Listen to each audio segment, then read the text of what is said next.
Сәлем достар! Көпшілік Скотт Аткинсті Тауарсыз фильміндегі заңсыз түрмедегі төбелестердің королі Юрий Бойка рөлімен біледі. Көпшілік Юрий Бойканы ойнаған адам шынымен де жекпе-жек өнерін біледі ме? Әлде камера алдында аяқ-қолын әдемі ойнататын актер ма деген сұрақ туындайды. Барлығын нақтылау үшін актердің балалық шағына оралайық. Скотт Англияның Саттон Колдфилд қаласында қасапшылар отбасында туып өскен. Бала ағасы Крейгпен бірге тәрбиеленді. Ата-аналар балаларын қажет нәрсенің барлығымен қамтамасыз етіп, өзін көрсете алу үшін көп уақыт жұмсап көмектесуге тырысты.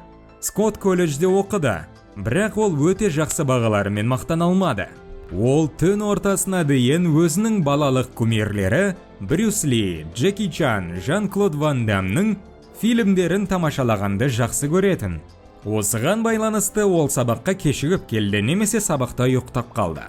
10 жасында әкесі Скотт пен оның ағасын жергілікті дзюдо үйірмесіне алып келді. Осы кезден бастап, жекпе-жек өнері бала өмірінің мәніне айналады.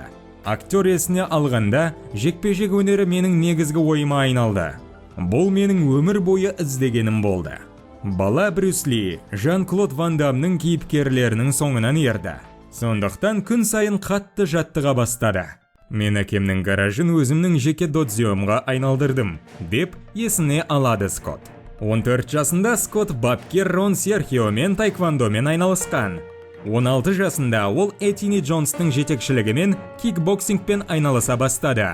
Және дәл осы жасында ол алғаш рет актерлік өнерге қызығушылық танытты. Аткинс Саттон Колдфилдте драма курсына қатыса бастады.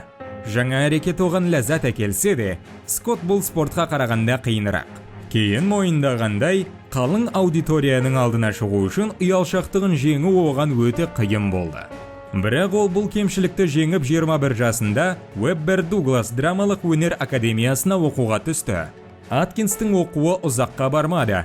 Ол кезде жас жігіт оқуына ақша төлей алмады. Осы себепті ол бірінші курсты аяқтамай, академиядан кетуге мәжбүр болды. Скотт актерлік білімі жоқ екеніне ренжіген жоқ, және басқа жолмен кино мен теледидарға түсуге тырысты. Сәттілік жас жігітке 1998 жылы келді.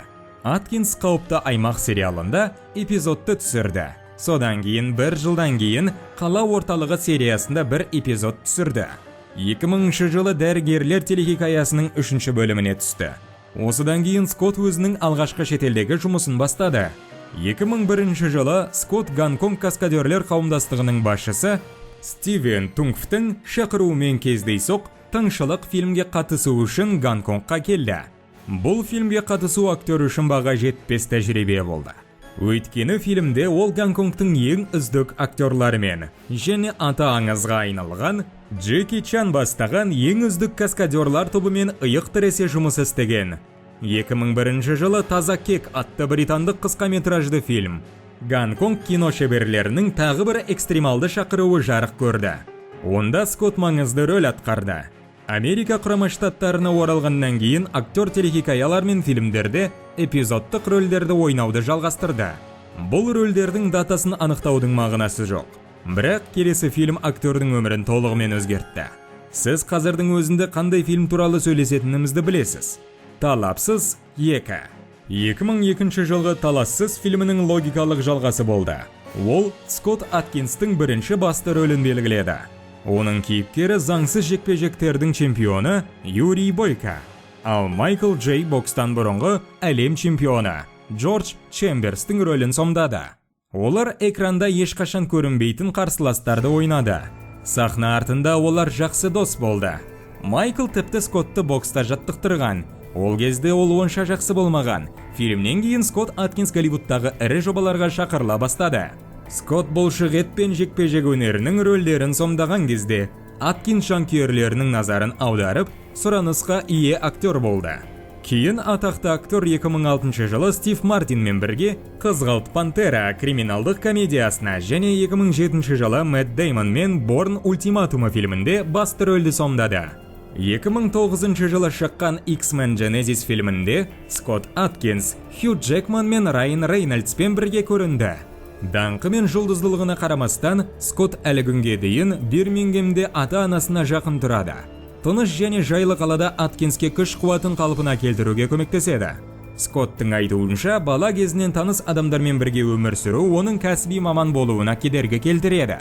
Актердің азаматтық некеде әйелі Лиза бар. Лиза 2011 жылы Скоттқа қыз, 2018 жылы ұл сыйлады. Түсірілім арасында Скотт Аткинс үнемі жаттығулармен өз пішінін сақтайды. Оның бойы 180 сантиметр, салмағы 82 мен 86 келі аралығында.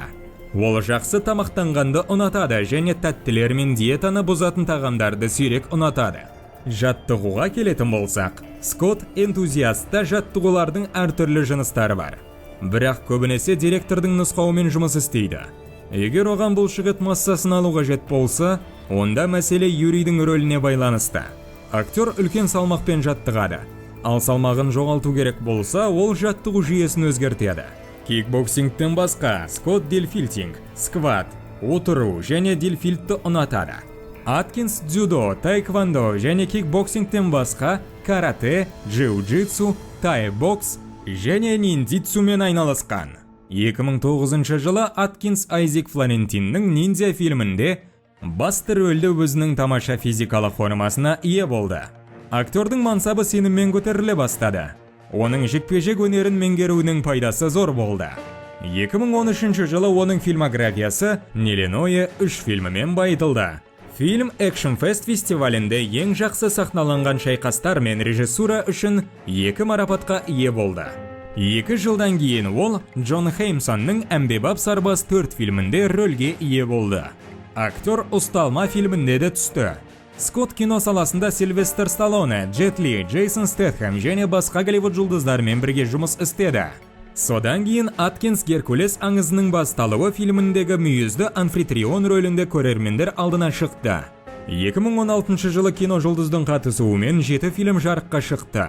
Үздік шығармалар қатарына қылмыстық триллерді, супер қаһармандық фильм Доктор Стрэнджді және ликвидаторларды жатқызуға болады. Биылғы жылы Скотт Аткинс танымайтын төрттік фильміндегі Юрий Бойка рөлінде тағы да көп жұмыс жасады. Бұл фильмде Бойканың қарсыласы Вахшат рөлін тағы бір ұлы ағылшын Мартин Форд сомдады. Көрермендерді өте жарқын сурет күтіп тұрды. Журналистердің фильмнің жалғасы бола ма деген сұрағына Аткинс қарақшылық пен бюджеттің аздығынан фильмді жалғастырудың мағынасыз екенін айтты. Оның келесі жұмыстары Ip Man 4, Collector's 2 және тағы да басқа. Millennium Film және Empire Films компаниялары Юрий Бойка туралы телехикая түсіру жұмыстарын бастады деген қауесет бар. Сюжетке сәйкес, шартты түрде мерзімнен бұрын босатылған Юрий Бойка Нью-Йорктегі тұрақты емес жонглер турниріне барады. Түсірілімнің қашан басталатыны белгісіз.